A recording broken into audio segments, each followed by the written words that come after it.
అందరికీ శనార్థులు దిల్దార్ వార్తలకు స్వాగతం.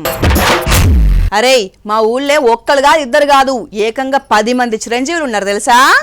మనుషులను పోలిన మనుషులు బగ్గనే ఉంటారు, అంత మాత్రాన అందరు మెగాస్టార్ చిరంజీవులు అవుతారా ఎట్లా? వాళ్ళ తండ్రులకు చిరంజీవి సార్ అంటే ఇష్టమట, అందుకే పేరు కొడుకులకు పెట్టుకొని మురిసిపోయారు. మీ ఊళ్ళో ఉన్నట్టే శానా పల్లెలల్లా బాలకృష్ణలు, వెంకటేష్లు, నాగార్జునలు ఉన్నారు. కానీ లీడర్ల పేర్లు తక్కువ పెట్టుకుంటారు కదా. ఏ లీడర్ మంచి పని చేసిండు చెప్పు, కొడుకులకు పేర్లు పెట్టుకొని పిలుచుకునేదందుకు. కానీ నడుమ ఒక లీడర్ పేరు బగ్గినిపిస్తున్నది. ఏ లీడరో నీ కూడా చూపిస్తా. రామన్న దగ్గరున్న పిల్లగాడు ఎవ్వలు ఏం కథ అని అంటారా? ఈ పిల్లగాని పేరు కేసీఆర్, అమలు సంఘం లీడర్ సీనన్న మనవడు. వచ్చి ఇప్పటి తల్లిదండ్రులు పిల్లలకు నోరు తిరగని పేర్లు, చిత్ర విచిత్రమైన నామాలు పెట్టి వలుకుతున్నారు. ఇసొంటి టైంలో నీ మనవనికి ఈ పేరు ఎందుకు పెట్టినవే అన్నా అని అంటే, అరే నాకు కేసీఆర్ అంటే అభిమానం, నా అభిమానానికి తగ్గట్టుగా నా మన్మడు సెప్టెంబర్ 17 తారీఖు నాడు పుట్టిండు. అంటే తెలంగాణ విమోచన దినోత్సవం నాడు నాకు నా మన్మడు పుట్టిండు. తెలంగాణ విమోచనం అన్నా, తెలంగాణ సాధకుడు అన్నా, తెలంగాణ పునర్జన్మ ప్రాప్తుడు అన్నా కేసీఆరే కదా. తెలంగాణ సాధించిన వ్యక్తి కేసీఆర్ కదా.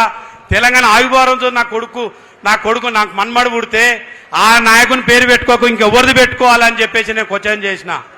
పెట్టుకోవాలన్నా వద్దా? పెట్టుకోగాని ఎవరద్దంటున్నారు?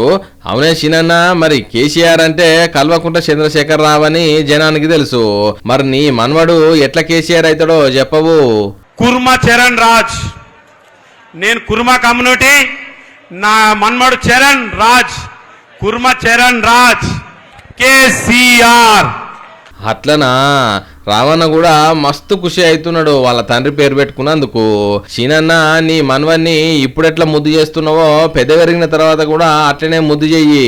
పుసుక్కున ఏమైనా సుండి పనులో షిడగతి పనులో చేసినా జర చూసుకొని మాట్లాడు. మరి నువ్వు నీ మనవనికి పెట్టుకున్న పేరు చిన్నసన్నటి పేరు కాదు సుమా.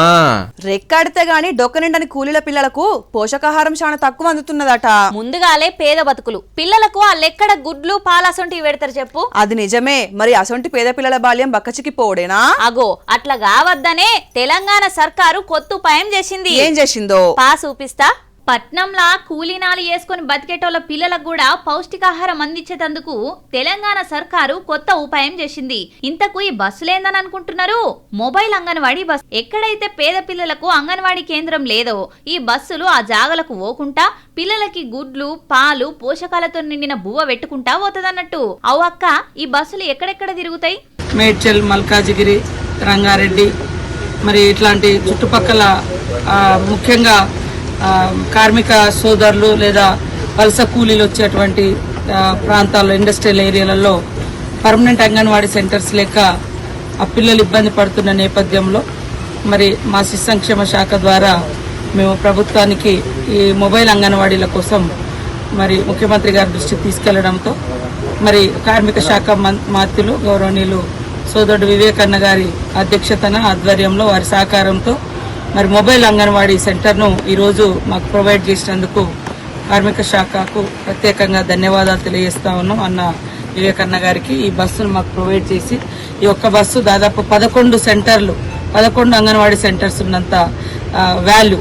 ఎంత మంచి మనసునిది సీతక్క. స్థిర నివాసం ఉన్నోళ్లకు అంగన్వాడీ కేంద్రాలల్లా పౌష్టికాహారం పెడుతున్నారు. అట్లనే వలస కూలీల పిల్లలకు కూడా అందాలనని మీరు వడ్డ తపన, చేసిన కృషి గొప్పదక్క, గొప్పది. ఇప్పుడు సిటీ చుట్టుముట్టున్న జాగలలకు పోతాయట బస్సులు గాని, ఇక రానున్న రోజులల్లా ఎక్కడైతే అంగన్వాడీ సెంటర్లు లేవో అక్కడి కూడా పంపుతారట. ఇప్పుడు అంతా ఆన్లైన్ సిస్టమే నడుస్తుంది కదరా? స్మార్ట్ వర్క్ నడుస్తున్నది. మరి రైతుల కాడ మాత్రం ఎందుకింత హార్డ్ వర్క్? వాళ్ళకు కూడా రైతు భరోసా, రుణమాఫీలు, ఏ పత్రాలు కావాలన్నా, లోన్లు కావాలన్నా అన్ని ఆన్లైనే కదా. మరి గట్లనే గా యూరియా సంచులు కూడా మన అకౌంట్ లో పడితే మంచిగుండు. అదే వేసారు కదా, ఎరువు కూడా ఆన్లైన్ యాప్ పెట్టిర్రు, బుకింగ్ చేసుకుంటే అయిపోయే. ఎప్పుడు బుక్ చేద్దామన్నా అయిపోయిందనే చూపెడుతున్నదట యాప్ లా. ఓష్ని మళ్ళీ ఇదో కొత్త పంచాయతీ మోపైందా? పెద్ద పంచాయతీ ఉన్నది చూడు. కర్ణుడి సావుకు 1,00,000 కారణాలన్నట్టు ఎరువు కరువుకు కూడా తీరొక్క కారణాలే ఉన్నాయి. చూసిండ్రా, సొసైటీలల్లా స్టాక్ ఫుల్ ఉన్న యాప్ల నిల్లని చూపెడుతున్నదట. ఎప్పుడు బుక్ చేద్దామని చూసినా నో స్టాక్ అంటుందట. మరి యాప్ ప్రాబ్లమా పంపిణీ ప్రాబ్లమా తెలియదు గాని రైతులకు మాత్రం గోసే ఉన్నది. యూరియా కోసం స్మార్ట్ ఫోన్లు తెచ్చిర్రు, సిగ్నల్ లేక చెట్లు గుట్టలు ఎక్కుతుండ్రు. ఇంగ్లీష్ రానోళ్ళు ఆళ్ల నీళ్ళని అడిగి బుక్ చేసుకుంటున్నారు. అయినా కూడా వాళ్ళ సమస్య మాత్రం తెగుతలేదు, ముడిపడతలేదు. పోని బుకింగ్ చేసిన వాళ్ళు సహకార సంఘాల కాడికి పోతే ఇక ఈడ స్టాక్ లేదు, వేరే కాడికి పోవాలి అని అంటున్నారు. గిట్ల బుక్ అయిన కాడనేమో స్టాక్ లేదు, స్టాక్ ఉన్న కాడ బుకింగ్ అయితే లేదు. ఒక్క తిప్పల కాదు, రైతుల పుణ్యకాలం అంతా ఈ యూరియా కోసం తిరుగుడుకే సాలైతుంది. పొద్దుగాల లేస్తే ఫోన్లొత్తుకుంటా సొసైటీల చుట్టూ తిరుగుతున్నామని మొత్తుకుంటున్నారు ఖమ్మం పెనుబల్లి రైతులు. పని పాతర పెట్టి జాతరకు పోయేటోళ్లకు ఏదైనా గుణపాఠం చెప్పాలి. అయ్యో పానం మంచి లేకుండా రమ్మంటవా ఏంది? గుమ్మడికాయ దొంగ ఎవలంటే ఎమ్మటే భుజాలొత్తుకుంటుంది. మరే మొన్న 4 రోజులు డుమ్మ కొట్టింది నేనే కదా. మర్చిపోయినా, ఇప్పటికెళ్ళి నీకు కూడా ఉపాయం ఆలోచించి పెట్టిన. ఏందో ఆ bumper offer? Yadadri collector sir ఏం చేసిండో చూడు, గట్లనే చేస్తా. ప్రజల కోసం ప్రజల కొరకు ప్రజల నడుమ జరిగేదే కదా ప్రజావాణి. మరి ఆ ప్రజావాణి వినే అధికారులు రాకుంటే ఎట్లా? వారం వారం కలెక్టరేట్ల జరిగే గ్రీవెన్స్ కార్యానికి ఎంతో మంది సమస్యలతో వస్తారు. అవి అధికారులు విని పరిష్కారం ఆలోచించాలి గాని మరి పబ్లిక్ వచ్చిర్రు, కలెక్టర్ వచ్చిర్రు గాని కొంతమంది అధికారులు డుమ్మా కొట్టిర్రు. అందుకే అలా కుర్చీలకు ఇట్లా వాళ్ళ నేమ్ ప్లేట్లు పెట్టి వాళ్ళు లేని లోటు తీర్చిర్రు. అదే ఎవరెవరు రాలేదు ఎమ్మట గుర్తుపట్టే ఐడియా చేసిర్రు అన్నట్టు. యాదాద్రి జిల్లా collectorate Anurag Jayant sir meeting లో తెచ్చిన కొత్త ప్లాన్ ఇది. ఈ సీట్లు చూస్తే ఎవరెవరు రాలేదో ఎమ్మట తెలిసిపోతుంది. ఏ సమస్యకు ఏ అధికారి దగ్గరకు పోవాలన్నా కూడా క్లియర్ గా అర్థమవుతుంది. ఈ త్యాప డుమ్మగొట్టలు ఖచ్చితంగా ఈ సీట్లు చూస్తే మళ్ళీ త్యాప కొట్టరు కావచ్చుగా. ఇప్పటికే పబ్లిక్ సమస్యలు చెప్తుంటే ఫోన్లలో మూతులు పెట్టి పబ్లిక్ కష్టాలను అపహాస్యం చేస్తున్నారు అనుకుంటే ఇట్లా కొంతమంది డుమ్మాలు కూడా కొడుతున్నారు. సమస్య వినేటోళ్ళు లేనప్పుడు చెప్పి మాత్రం ఏం లాభం చెప్పుర్రి. చిన్నప్పుడు ఈ సీజన్ వచ్చిందంటే వానదేవునికి రోజు దండం పెట్టుకునేది. ఏమని? కాలం మంచిగా కావాలే, పంటలు బగ్గా వండాలనా? కాదు, వరదలు వస్తే మా బళ్ళకు నీళ్ళు వస్తే సెలవిస్తారు కదా అందుకని. ఇగో బుజ్జి, మన దిల్దార్ బడి పిల్లలు కూడా చూస్తారు. నువ్వు ఇట్లాంటి బడి దొంగ ఐడియాలు ఇయ్యకు. అయ్యో వానకాలంలో ఎన్ని స్కూళ్ళకి అట్లా ఇయ్యరు, లేని ముచ్చట్లు చెప్తున్నాను ఏమన్నా. అయినా శుభమాని పిల్లలు ఇప్పుడిప్పుడే బడిబాట పడుతుంటే ఏంది నీ అపశకునం మాటలు? వరదలు రావాలే, బడికి సెలవులు రావాలని. అయితే సంఘాలలో వచ్చి బంద్ చేయాలని కోరుకోవాలనా మరి? ఏ ఊకో నువ్వు నీ ఐడియాలు. ఓ అమ్మ ఏం నోరో బుజ్జి నీది, గీ బడికాడేదైంది లొల్లి. అసలే పోరలు రాబుద్దయి రాబుద్దిగాక అమ్మ చేతిలో దెబ్బలు తిని ఇక తప్పదని ఈపుకు సంచులేసుకొని బడికొస్తే ఎతుకవైన తీగ కాలుకు దాకినట్టయింది పోరల పని. 9 అయినా బడిగేటు తాళం తీయలే. పోరలందరూ వచ్చిండ్రు గాని సార్లే ఇంకా రాలేదట. పొద్దున మనము లేవాలి, పళ్ళను బాగా తోమాలి అని చెప్పే సార్లే అంబటాలైనా రాకపోతే ఇక పిల్లలేం నేర్చుకుంటారు చెప్పుండ్రి. యాదాద్రి భువనగిరి జిల్లా చౌటుప్పల్ మున్సిపల్ కేంద్రంలా చిన్న బడిగిది. మళ్ళా ఇది ఏడనో లేదు, మండల విద్యాధికారి ఆఫీస్ పక్కనే ఉన్నది. గంత భయం ఉన్నది మరి పంతుళ్లకు. 9 అయిపోయింది, పిల్లలు తయారై వచ్చేదాకా ఏం చేస్తున్నారో మరి. చూసి చూసి తాళం బలగొట్టి లోపటికి తోలిండ్రు పిల్లల.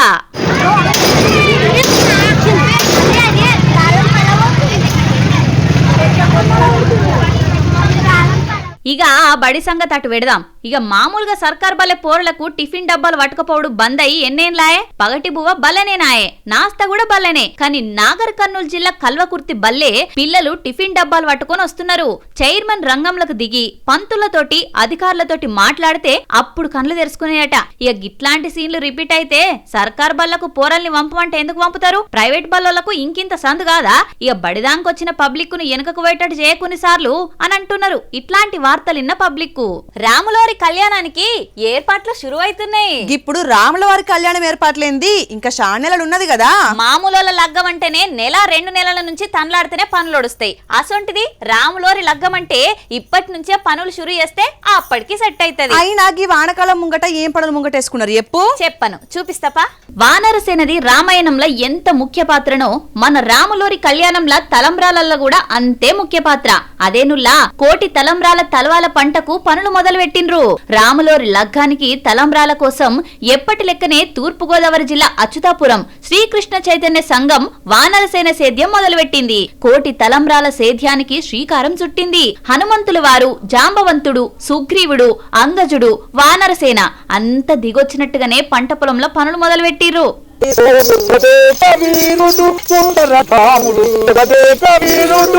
భద్రాచల రాములవారి దగ్గర వరి పంటకు పూజలు చేసుకుని ఈ ఏడు పంటకు సిద్ధం చేస్తున్నారన్నట్టు.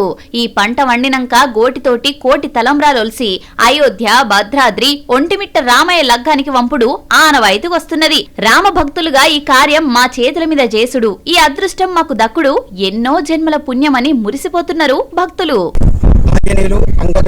సుగ్రీవుడు, జాంబవంతుడు వేషధారణతో గోటితో కోటి తలంబ్రాలు కాబట్టి ఈరోజు చక్కగా అచ్యుతాపురం గ్రామంలో, మన పాకవరం మండలం అచ్యుతాపురం గ్రామంలో విత్తనాలు చల్లించి వేషధారణతోటి ఈ విత్తనాలను కూడా పంటలు పండించి అయోధ్యకు, తర్వాత మన ఒంటిమిట్ట రామాలయానికి భద్రాచలము ప్రతి సంవత్సరం కూడా స్వామివారి యొక్క కళ్యాణానికి ఈ యొక్క తలంబ్రాలు పంపిస్తూ ఉన్నాము.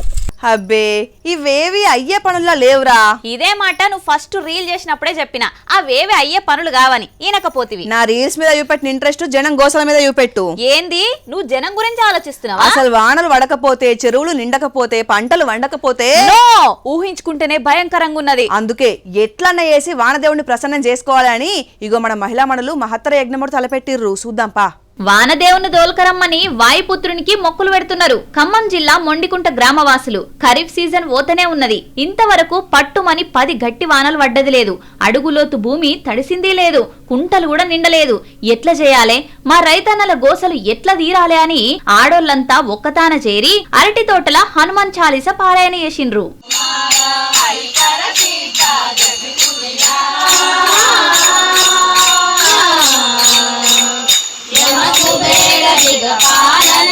వరుణ ఇప్పటికైనా చూపెట్టవా నీ కరుణ, నీ మొండి పట్టు ఇడిసిపెట్టు, మొండికుంటను తడుపు. ఎంత మొక్కినా ఎంత వేడుకున్నా ఓ తాన పడితే ఇంకో తాన పడతలేడు. ఆయన మొండి పట్టు ఆయనదే. నేను సీతయ్యని ఎవరి మాట ఈయన అన్నట్టే చేస్తున్నాడు. చూద్దాం హనుమంతుడన్న దయ చూపి వానదేవుని మోసుకొస్తాడేమో, జనం కష్టాలు తీరుస్తాడేమో.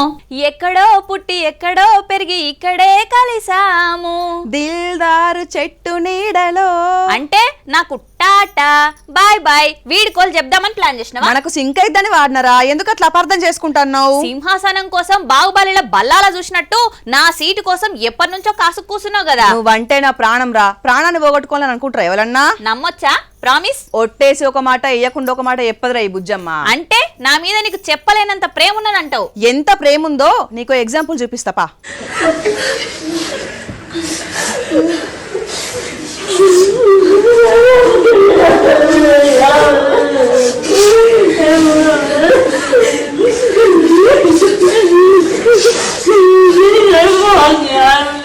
అగ్గో చూసిరు కదా గీ మేడం మీద పడి ఎట్లా బాధ నెలవోసుకుంటున్నారో ఒక్కొక్కరు. ఇప్పటిదాకా టీచర్లు బదులైతే ఏడ్చిన పిల్లగాన్లను చూసినాం. కానీ గీడ మాత్రం పిల్లగాన్లతోని పాటు సిబ్బంది కూడా ఎక్కెక్కేడ్చిండ్రు. ఉత్తరాఖండ్ చమోలి జిల్లాలో జరిగింది ఇది. ఇంతకు గీమెవలు అని అంటారా? సర్కార్ నర్సింగ్ కాలేజీలో పనిచేసే ప్రిన్సిపల్. పేరుకే ప్రిన్సిపల్ గాని ఎవల మీద ఎప్పుడు అధికారం చెలాయించలేదట. విద్యార్థులతోని పాటు చదువులు చెప్పే లెక్చరర్లతోని కూడా స్నేహితులు లెక్కనే మెలిగేదట. అందుకే గీమె మీద అందరికి చెప్పలేని అభిమానం అన్నట్టు. అయితే ఇప్పుడు రిటైర్మెంట్ అయ్యేసరికి ఆమె మీదున్న ప్రేమాను రాగాలను గీ తీరుగా చూపెట్టుకున్నారన్నట్టు. ఇక స్టూడెంట్స్ కాళ్ల మీద పడి దీవనార్థులు తీసుకుంటే సిబ్బంది ఏమో కౌగిలించుకుని ఆత్మీయతను వంచుకున్నారు. మేడాన్ని అత్తగారింటికి పోయే కొత్త పెళ్లి పిల్ల లెక్క సాగనంపుకుంటా శోకసంద్రంలో మునిగిపోయినరంతా. ఇక జీవితంలో పైసలు ఎన్నైనా సంపాదించుకోవచ్చు గాని గిసొంటి మమతాను రాగాలను సంపాదించుకున్నాడు మాత్రం చాలా గ్రేటే కదా.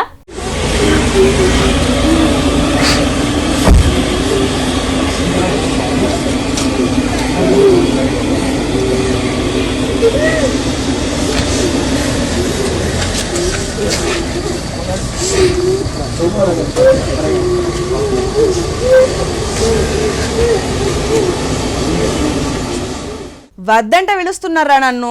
కూలి పనికి ఎవరు వస్తలేర్రా, అందుకే నేను పిలుస్తున్నారు కావచ్చు. ఏం మాట్లాడుతున్నావురా? నన్ను కూలి పనికి కాదు పిలిచేటిది. అబ్బో మరి దేనికో తమ రేంజ్ ఏందో మరి. ఏందా అమెరికోళ్ళు ఎన్నో మాటలు అవార్డులు రివార్డులు ఇస్తామని అన్నారు. కానీ నేను పోయినా పోలేదు. ఎందుకు? ఎందుకంటే నీకు వీసా లేదు కాబట్టి. నువ్వు ఇట్లనే మాట్లాడతావు గానీ మోడీ సార్ కు ఎన్ని అవార్డులు వచ్చినాయో నాకు కూడా అన్నచ్చేటి తెలుసా? మోడీ ఎక్కడా బోడీ నువ్వెక్కడా? అగ చూడు సార్ జోరు జకర్తాల ఎట్లున్నదో.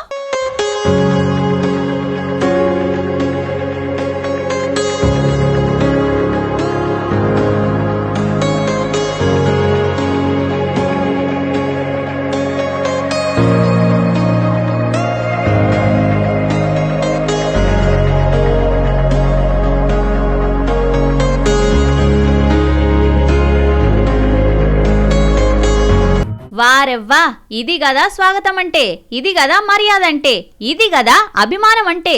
ఇండోనేషియాకు పోయిన ప్రధానమంత్రి మోడీ సార్కు ఆ దేశం అద్దిరిపోయే ఏర్పాట్లతోని వెల్కమ్ చెప్పింది. సారు విమానం దిగక ముందే ఆ దేశ యుద్ధ విమానాలతోటి గాలిల స్వాగతం చెప్పి అటెన్క రోడ్డు మీద సైనికులు వలికిన స్వాగతం ఇది వరకు ఏ దేశ పెద్ద మనిషికి ఈ తీర్ల అతిథి మర్యాదలు చేయలేదు కావచ్చు అనేటట్టు చేసిర్రు.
మోడీ సారు షానొద్దులకొచ్చిండని ఆ దేశ అత్యున్నత పురస్కారం ఇచ్చిండు ఇండోనేషియా దేశ అధ్యక్షుడు ప్రభవో. ఇక అక్కడికి బతకవైన మనోళ్ళూకుంటారా?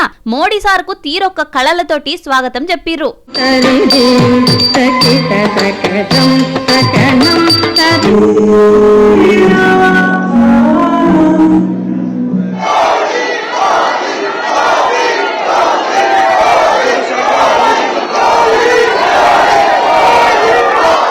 మోడీ సారు ఇండోనేషియాకు శానానే వరాలిచ్చిండు.